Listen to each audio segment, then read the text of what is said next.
Guys, so today we are going to test something out. So I have the magic cat with all these extra bonuses, right?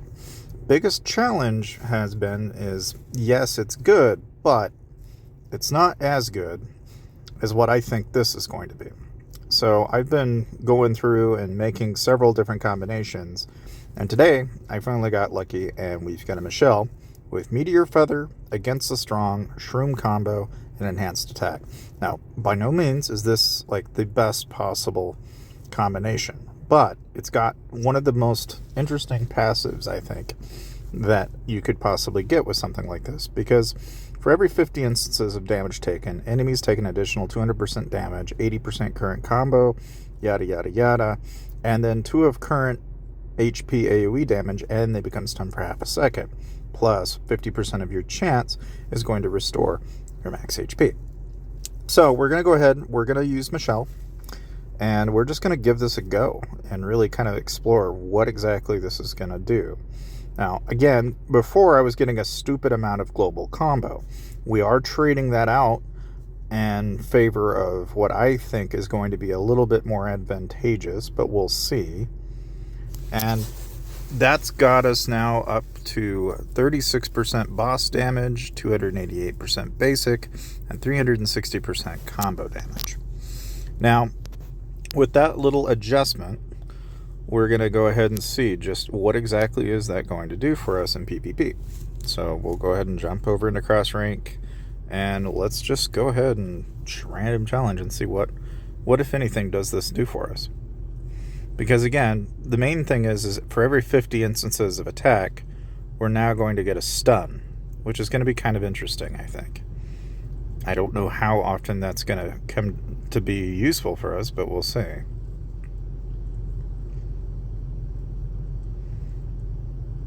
Like there, we didn't win, so it's not terrible, but it's not doing us very good yet.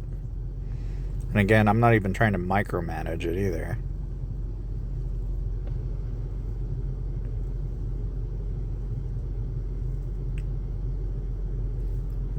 That one went pretty well.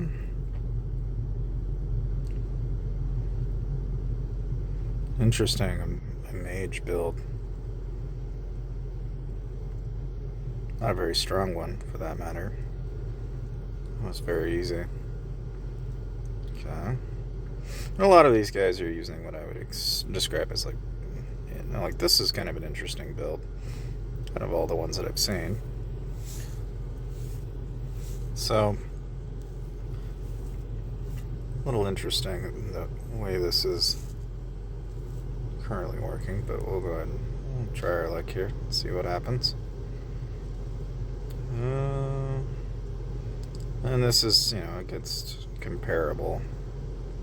Interesting that, that wasn't enough to stop that guy by any means, but it hasn't really done a whole lot of mess yet. And again, we're not trying to min-max it or, micro-adjust anything yet. So if we start min-maxing anything, what we'll probably want to do is it would probably be kind of beneficial for us to kind of look at probably changing out some of the skills. So like we could take out this, that, and probably smoke bomb, honestly, in favor of probably anything that's gonna, well, for one thing, we can add a shield in there. We could probably throw both of these in there. In fact, I'll even go so far as we could take speed surge out, and let's throw in I'll take it slow, for example. And you would think that something like this is disadvantage wise, you wouldn't think that this would be helpful, but just adjusting that is a whole different suite of skills, but they're gonna work out sometimes. Like there, if we just got lucky. It's not always gonna do as good, but sometimes it will. Like here, it's just a question of timers.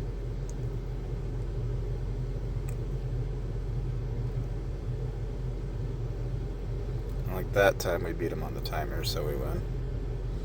Not even then, right? And bringing us up to number 5 isn't bad. Now, if we're wanting to purely go for damage, right, and we're struggling to do enough damage, then, I mean, we can keep the shield in there if we want to. But then what you want to do is you want to use Blade Pierce. You can go about it like with Smoke Bomb and Wild Gust even if you wanted to.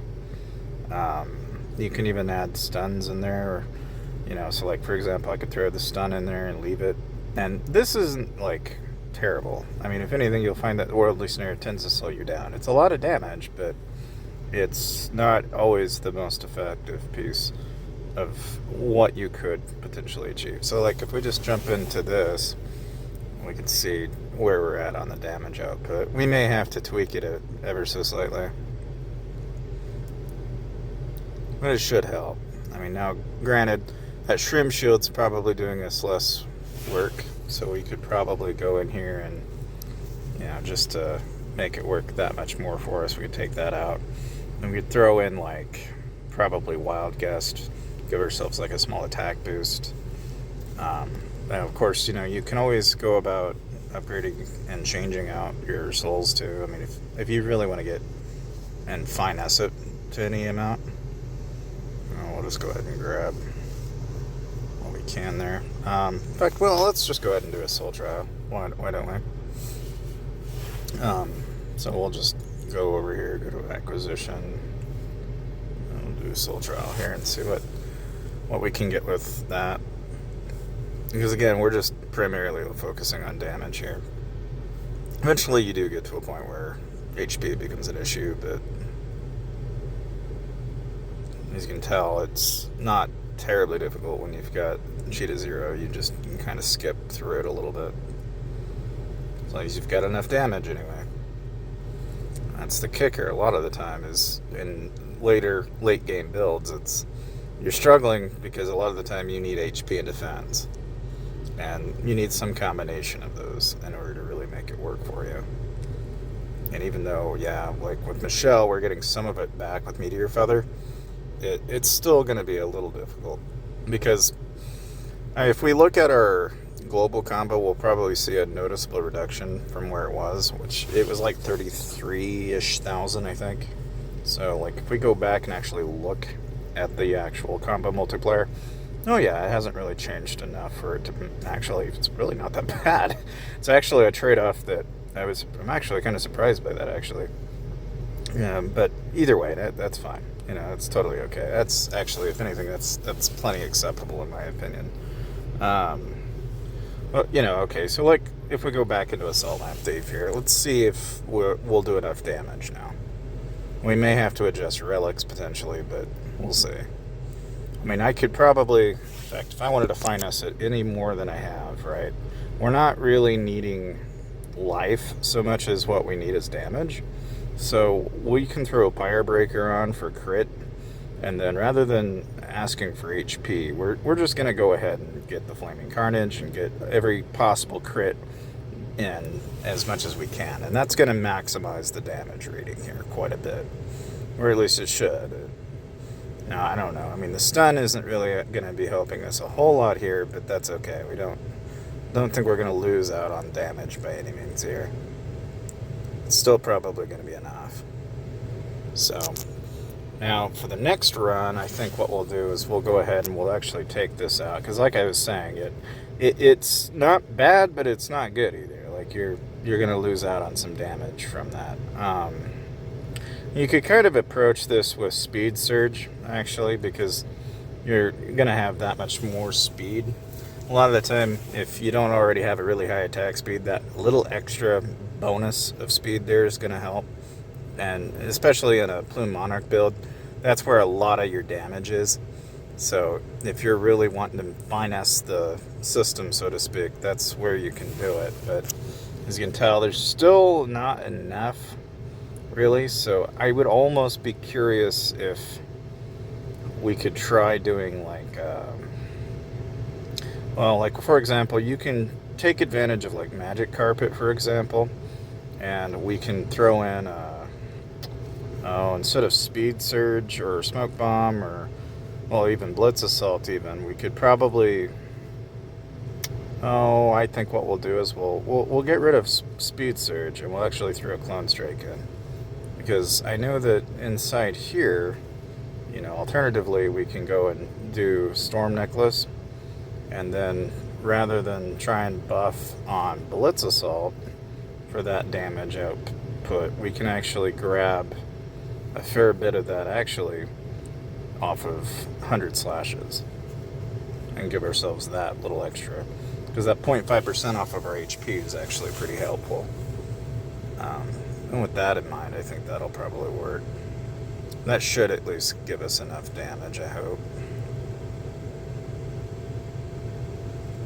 And as you can see what I mean, like that'll increase the amount of damage you do. And again, the idea behind this is we're just trying to kill the boss as quick as you can. This is one of the few bosses that doesn't really do any damage on HP, so it's all about damage output, and that's it. Like, and so if you're wanting to maximize your gear, and you're actually wanting a long-term tip, guys, like that's honestly like that's what you want to do, is you want to get to the highest ranking level of Lamp Thief that you can possible. I mean, that is ultimately where you can get the most amount of lamps, and that's overarchingly going to do you the most good in the long run. Now, as you can tell, all right, I'm at 150, and you can't go past 150 at the moment. That's the highest level you can go. So there's not any point in trying to finesse it at this point, so I can pretty much stop from where I'm at until the next cap. But in any case, that's really about all you need to know. And of course, if you ever want to know where your level difficulty is, I mean, as you can tell, I can actually keep going through Molten Ruins even. And I don't even think you actually need to adjust. I mean, yes, you might find yourself like in Molten Ruins in particular, like that just showed, like that's where you're going to need HP and maybe not so much the ability, like you need survivability, not damage when you go into Molten Ruins. And Lamp Thief is just a question of, hey, how many lamps can you do? This is more, okay, how long can you live? And that's where it becomes a little bit more important. Even having said that, though, right, you can see that still didn't work. So what we could probably try here is, if anything, we could probably take Smoke Bomb out and throw a shield in. And we may even have to start finessing the timer on the shield itself to try and get this through. But we'll see. Sometimes it can be very challenging, and it's really just dependent on where you are in the Molten Ruin. But yeah, see, like there, I just barely made it, so we might have to finesse it ever so slightly. Anyway, it's a conversation for another day. But as for the prizes, of course, if you guys are wanting to run a tame, Beast Tamer build, you'll want to grab this mount if you haven't already. So obviously start saving your lucky tokens if you don't have 500 of them. And of course, if you guys are wanting to save some money while playing the game, for any reason, just check the description down below and get Aptoid, and you can get 5% of your money back playing the game if you're buying. So, needless to say, thank you guys for watching, and I'll see you guys next time.